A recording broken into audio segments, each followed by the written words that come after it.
Reka ntangure ndakuramutsa utanguranye nanje muri kino kiganiro. Big up sana kuroza muze ko subscribe nga kuri Amasinzo TV. Imana guhezagire. Today is another day. It's a beautiful day. Numunsi udasanzwe. Nga kuri Amasinzo TV twabanye n'umutumire no kuvuga twatemberewe n'umuntu hadasanzwe. Jeny to Ardo promoter Mr. Connection Noir Africain enfant noir ambassador muhuza ndabyadanure Mr. Compizan shobora kubaza ngo ibintu bimeze gute. Ni vibe bugesera n'umunsi udasanzwe ko nagenda bikubwira ndi kumwe n'umuntu igihangange.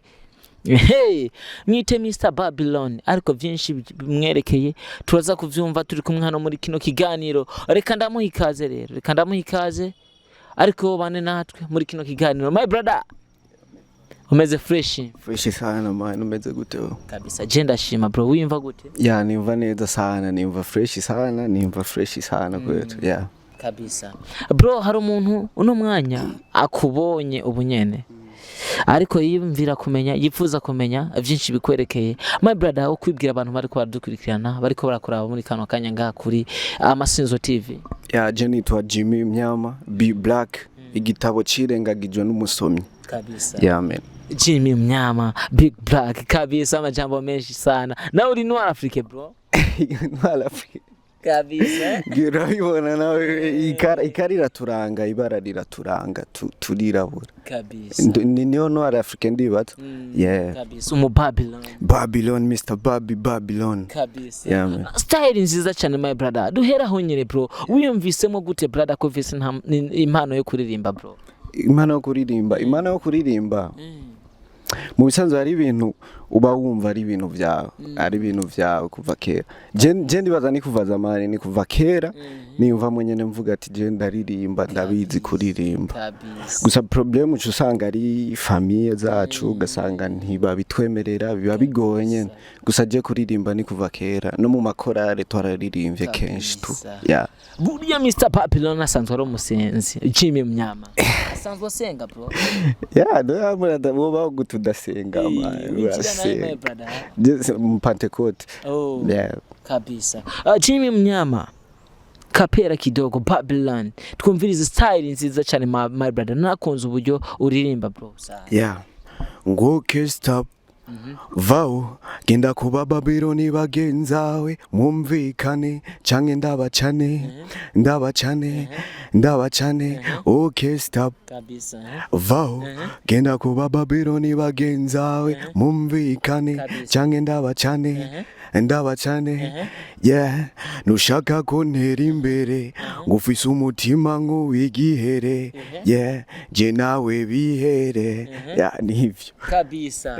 Style nziza cyane novuga ko iri kirabica bigacika indirimbo nziza cyane. Shuja kuri YouTube channel ya Jimy mnyama ukore subscribe brother, uzomushigikiye umuteje imbere. My brother, ndifuza kutubwira inspiration yavuye my brother iyo ndirimbo. Inspiration iyo ndirimbo iratwengeje, nta kintu na kimwe novuga ngo twayikuye ko tuyikora.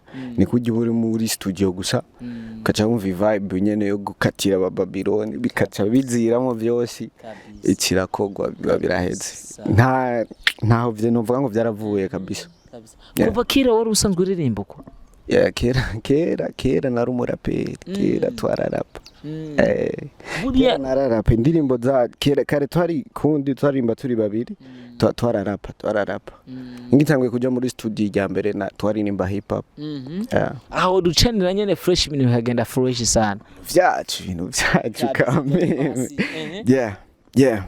Kwa mbali naona watu wanakimbia eti ndo kwanza mnyama na ingi ya mabodi wanabwasogeza kisema pisha njia miname nikafika nikasema tulia wakatulia nikaanza kuwambia mavina na men kabisa. Jimy mnyama urumva kari impani idasanzwe haba muri rap uramusangayo henshi hatandukanye uramusangayo. Jimy, ndifuza kutubwira kino gihe novuga kuri no style yawe hari umuririmbyi akaze ndetse n'abaririmbyi bakaze bariko baraza kuri iyi style nyene. Ndifuza kutubwira hari umuntu ashobora kucavuga ngo Jimy mnyama novuga kuvuga yiganye naka kuri uco kintu kivuga kwiki? Yeah, jewe ukuntu ibintu ndabibona ndibaza si nkuko ko kuvuga ngo kwigana. Urabona utaragenda muri studio ukora indirimbo uririmbe wiyumve ijwi uririmba. Uba wumva umenga ni ibintu vyoroshe, wumva ni ibintu umenga wogenda ugakora. gusa uragenda ugakora indirimbo ugeje kuyiririmba wowe nyine uriko urayumviriza ukavuga ati indirimbo isa naka kandi we atavyo wari wiyumviye ukavuga ati bino bintu birasa nawe biruko gusa wewe ikintu ukora gusa uritahura ukavuga ati je ndi naka ndiko nkora ibintu vy'iwanje kandi ndi siri yuko ntigeze nigana umuntu ibintu vyo ukaca bigumiza uko nyene je nta muntu niganye nagiye muri studio uko nyene bica biraza cyandaririmba uko kabisa. My brother, umwaka usa n'ugira urangire tukwitege gute nka Jimy Mnyama? Je nta bintu byinshi kwera ibyo gusezerana ngo sezeranya abantu ibintu byinshi gusa ingoma ziriho hit after hit kabisa man. Dutanguye Babylon n'ibindi biri inyuma nukuvuga turafise abaririmbyi benshi ngaha mu Rumonge babice bigacika. Jimy Mnyama nuhe muririmbyi yemera sana ngaha mu Rumonge? mu Rumonge abaririmbyi benshi sana ariko ntaravye ku ruhande ngo ngirige n'iki Dyd ndamwemera sana. Man kabisa no muririmbyi afise tarabro sana urumva ko umuntu aririmba tu kabisa. My brother, after kuba wemera Dyd nta wundi muririmbyi usanzwe wemera ngaha? Wampaye umwe ni muke umbariye ni benshi ariyo ba Nkobi baba Ibadashi ba Kamanda mkuu ariyo Mr Zero ni benshi bani vyo mu Rumonge nikijaga ni benshi twaharara bakuzaniye Msamaria na Arnovich bakakubwira ngo aba nibo baririmbye basa arabakaze ngaha mu Rumonge kuri wowe vyemera? Nta numwe no je navyo nemera nta numwe wonatoramwe mu gihe bagema vuga gusaba nuko badutanze gushikiye imbere ariko mu Rumonge arabaririmbyi benshi babaruta talent no kuvuga Msamaria Daniel na Arnovich no kuvuga kuri wowe nta numwe wotora none mbese bagabo yes no kuvuga kuvugisha ukuri nivyo vyambere kandi no kuvuga wamaze kubona talent no kuvuga zidasanzwe ngaha ntoshobora kuca uzana baba ni kuri abakuze cyane urafita benshi wemera ko bafite ingabirano. My brother, ndifuza kutubwira nuhe muririmbyi w'umurundi rero ukunda gusumbya abandi? Turafite aba legend benshi, turafite abaririmbyi baba upcoming bariko barabikora bakora amahiga mega hit nizere nawe benshi urabazi n'abahereye wemera? Je kuva kera nakuze ndumufana wa Sadbi na Bface kuva kera gusa bitabujije ko nabo bandi nabakunda usoye ingoma ikaze usanga ariyo nyene tu gusa Sadbi na Bface ndumufana wabo kuva kera kuri Jimy Mnyama uwo mwica kuri Sadbi na Bface kabisa. Niki kintu nakundira Sadbi niki kintu nakundira Bface? Gufana Bface namukundira kunarapa urazi kuvunaje kera na kwanza n'ubu ndarapa subango kera Sadbi nawe ni kujya nyene usanga umusana umukunda utavye kuvuga ngo ni kubera ngo aririmba ibintu uri umufana w'umuntu nyene bijye uvuga ati ndamukunda naka kabisa. My brother, turi mu rugendo rwo guteza imbere umuziki ndifuza kutubwira umuziki wawe wifuza kuzoshikaye? Umuziki wanje nta muntu afata umwanya wiwe akagenda muri studio akariha amahera yiwe adakeneye gushika kure kabisa. Sinovuga ngo ni kure ngo hangana gute ariko ahashoboka je ndashaka kuhashika gusa kure hejuru ahashoboka ndashaka kuhashika kabisa. Ni kuvuga ahashoboka urashaka kuhashika. Buriya Jimy Mnyama bafite abantu basanzwe bamuhagarariye basanzwe bashigikiye ibikorwa vyiwe?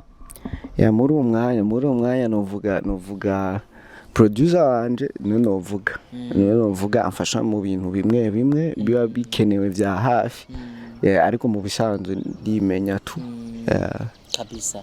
My brother, dusa n'abarangiza ikiganiro nakaye kantu wobabwira binakunze mbere banaca unabacane ubacanere yindi ngoma? My brother, je kino nobwira abantu bagende gusa kuri YouTube Jimy Mnyama bakore subscribe bumviriza indirimbo oya kwanza mvuge ngo bayikunde oya niba yumviriza baraza kuyikunda.